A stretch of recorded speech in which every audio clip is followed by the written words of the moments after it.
La commission d'enquête du Sénat accuse le ministère de l'Intérieur et la préfecture de police d'être responsables du fiasco de la finale de la Ligue des Champions du 28 mai dernier.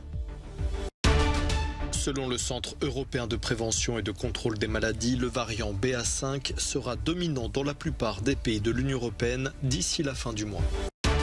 Un an après les inondations catastrophiques qui ont touché la Wallonie, les plaies sont encore visibles et les réparations loin d'être terminées.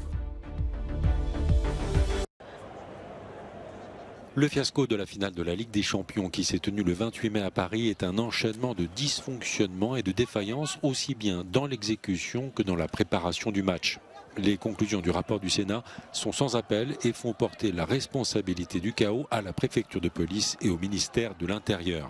Il est très clair que les deux arguments qui ont été mis en avant par le ministre de l'Intérieur dès le samedi soir et le dimanche, à savoir que les troubles occasionnés, les dysfonctionnements occasionnés, les incidents constatés étaient liés à un afflux massif de spectateurs et à une fausse billetterie importante, ces deux arguments existent, mais ce ne sont pas la cause des dysfonctionnements. Dans leur rapport d'enquête, les sénateurs soulignent également le manque de coordination de l'ensemble des services responsables de l'organisation de l'événement. La Commission a également estimé qu'elle pensait la France capable d'organiser des événements sportifs d'envergure, mais que le chaos au Stade de France à la fin du mois de mai avait porté un coup important à la réputation du pays sur la scène internationale et que sans aucun doute, les autorités devraient s'expliquer, peut-être le Premier ministre ou même le président français. Annelies Borges in Paris for Euronews. L'égalité homme-femme, c'est pas pour demain. Selon le rapport annuel du Forum économique mondial publié ce mercredi, à ce rythme, il faudra encore 132 ans pour atteindre l'égalité entre les femmes et les hommes. L'étude examine la parité entre les deux sexes dans les domaines de l'économie, la politique, l'éducation et la santé. Effectivement, il y a eu des progrès entre 2021 et 2022. Mais si nous prenons en considération l'ensemble des 16 dernières années et que nous examinons ce qui s'est passé depuis le début de la pandémie, il est très clair qu'il y a eu un recul dans l'objectif d'atteindre la parité homme-femme. Même s'il y a eu une légère reprise l'année dernière, ce n'est pas suffisant pour compenser les 36 années supplémentaires pour combler l'écart économique entre les deux sexes. Il y a donc encore beaucoup de travail à faire.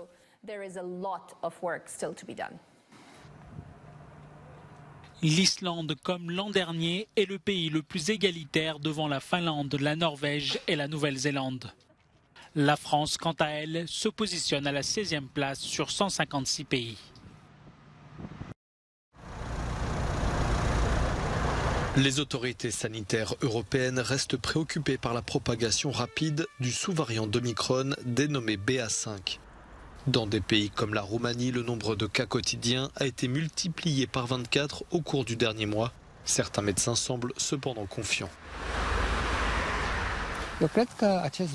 Même si cette vague de Covid-19 comporte Omicron et ses sous-variants très contagieux, je pense qu'elle ne génère pas de cas graves.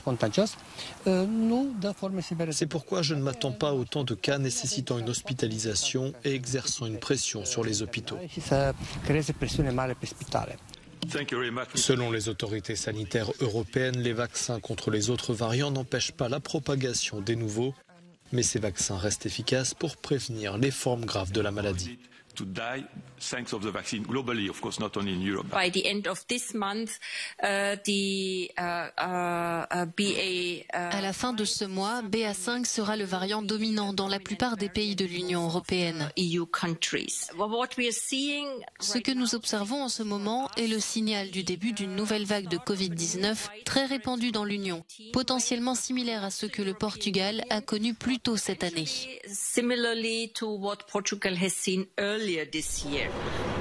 Après l'été, l'Agence européenne des médicaments pourrait approuver de nouveaux vaccins adaptés aux nouveaux variants.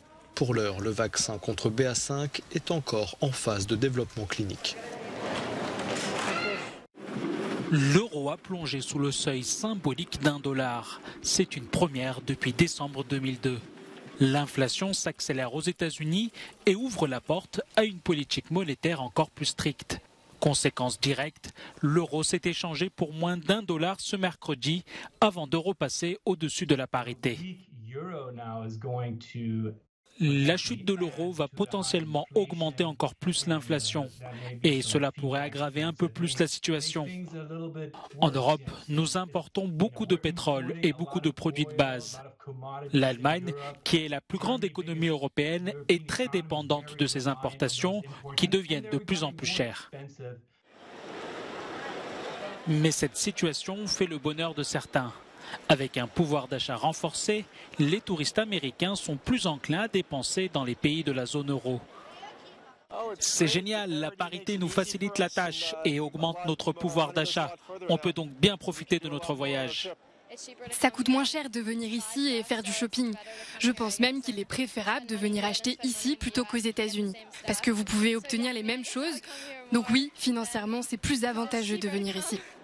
Face au dollar, l'euro a perdu près de 12% depuis le début de l'année. Et avec les perspectives moroses de l'économie européenne, sa baisse s'est accentuée ces dernières semaines.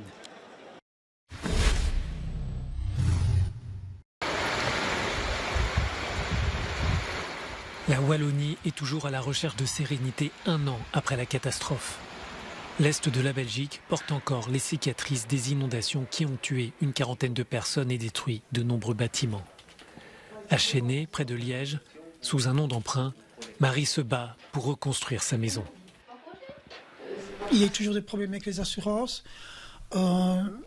Certaines personnes, on leur a presque forcé à signer pour des clopinettes. Et moi, je ne veux pas. Moi, j'ai rien demandé. J'ai tout perdu. J'ai perdu une grosse partie de ma vie. Donc, moi, j'ai rien demandé et j'espère que les assurances vont tenir compte de ça. Tourner la page de ce drame n'est pas chose facile. Les ouvriers manquent et le prix des matières premières augmente, ce qui ralentit les travaux de réparation. Il y a énormément de problèmes qui viennent se greffer autour de tout ça. Il faut savoir qu'on est sorti de la Covid, on a les inondations, on a la guerre en Ukraine. Donc ce sont beaucoup de problèmes qui ont coûté beaucoup d'argent aux communes. Le prix effectivement du matériel a augmenté. Maisons, ponts, routes, les dégâts provoqués par les inondations sont visibles partout. La commune de Troz compte des milliers de sinistrés. Certains ont décidé de quitter définitivement les lieux. Un peu plus loin, Pépinster est l'un des lieux emblématiques de cette catastrophe. 7 personnes ont perdu la vie, une partie du centre-ville a été démolie. Les réparations sont évaluées à plusieurs millions d'euros.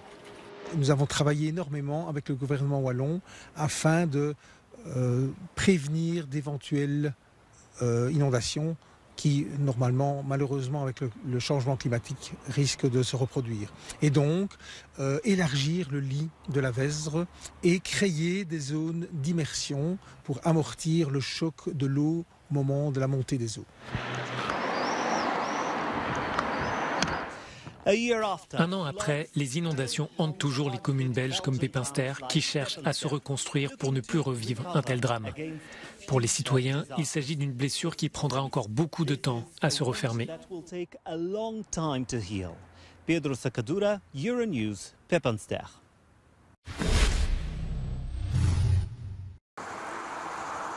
Fleur emblématique de la Provence, la lavande fait partie des victimes de la sécheresse qui frappe le sud-est de la France. Célèbre pour sa fleur mauve, le plateau de Valençol est une attraction populaire pour les touristes. Mais selon le producteur de lavande Charles Aubry, la récolte de cette année est l'une des pires dont ils se souviennent. La sécheresse, c'est vraiment quelque chose cette année de très remarquable. Ça fait 30 ans qu'on a les nouvelles techniques de récolte et c'est la plus mauvaise année depuis 30 ans, à part les années où on a des grêles. Une année sur 10, on a la grêle. Mais cette année, c'est vraiment la sécheresse qui nous pénalise. Il va y avoir une demi-récolte. Cultivateurs et scientifiques spécialistes de la lavande tirent depuis plusieurs années la sonnette d'alarme. Pendant ce temps, la région PACA a officiellement déposé une candidature pour que sa plante phare soit classée au patrimoine mondial de l'UNESCO.